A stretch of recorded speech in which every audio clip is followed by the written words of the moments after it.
The contemporary Christian pro-life stance, as it is often presented in modern discourse, does not have a direct or explicit foundation in the biblical texts. While many who advocate for pro-life views cite various scriptural passages to support their position on the sanctity of life, a closer examination reveals that the specific interpretations and applications of these texts may not align with the original context in which they were written. Not only does the Bible explicitly condone abortion, but it also condones infanticide. Psalm chapter 137 verse 9 says, "Blessed shall he be who takes your little ones and dashes them against the rock." Hosea chapter 13 verse 16, "Their infants shall be dashed in pieces, and their women with child shall be ripped up." Isaiah chapter 13 verse 16, "Their children also shall be dashed to pieces before their eyes.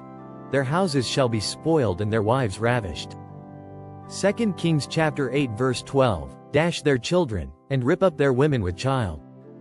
Numbers chapter 31 verse 17, "Now therefore kill every male among the little ones." The contemporary Christian pro-life position is at odds with the early Christian perspective on abortion. Early Christians were not pro-life.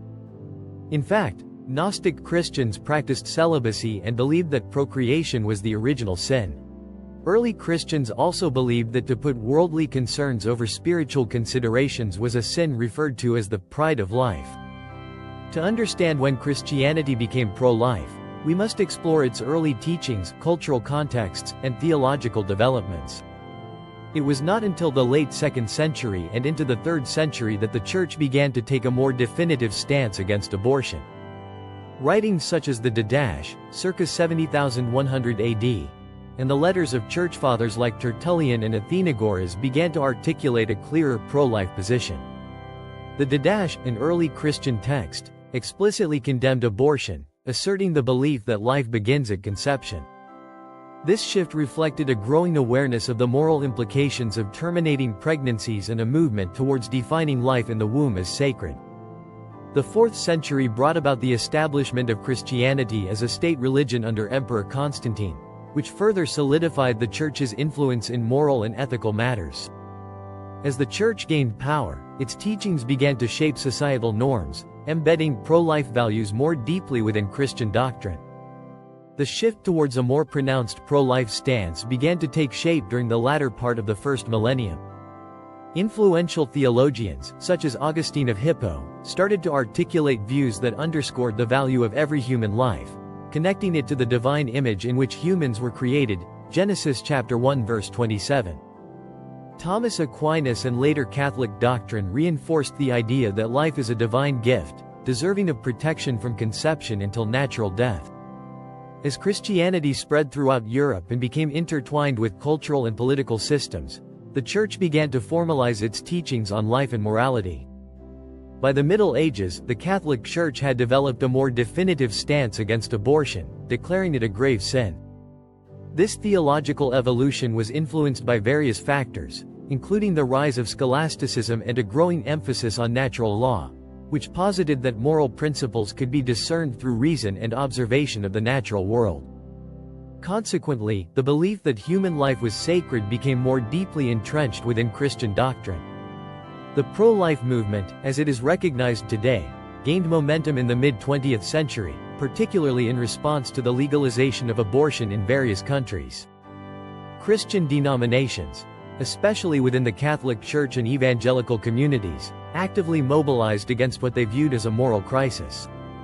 The Second Vatican Council affirmed the sanctity of life, and subsequent encyclicals emphasized the need for a consistent ethic of life that encompasses issues like abortion, euthanasia, and capital punishment.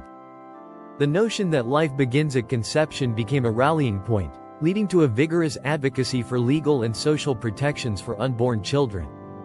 In the 20th century, the pro-life movement gained significant momentum, particularly in the wake of the 1973 U.S. Supreme Court decision in Roe v. Wade, which legalized abortion.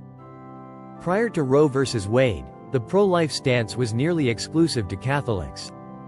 This landmark case galvanized many Christians and religious groups to mobilize against what they viewed as an affront to the sanctity of life. The modern pro-life movement has transcended denominational lines, with various Christian groups advocating for the protection of the unborn.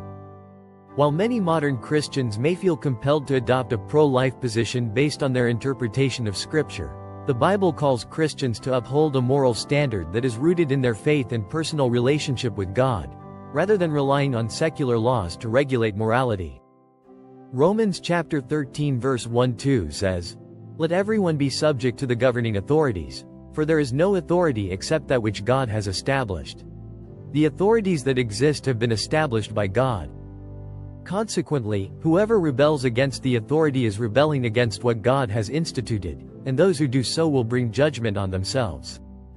There is a notable juxtaposition between how Christians reconcile their profession of free will and individual choice with their paradoxical advocacy for the implementation of laws which impose their religious views on society through physical force.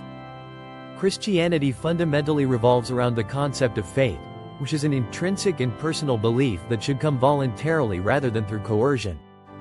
The fact that Christians are leaning on human institutions to regulate morality rather than living by example and relying on the power of prayer either suggests a serious misunderstanding of their role in society or a complete lack of faith.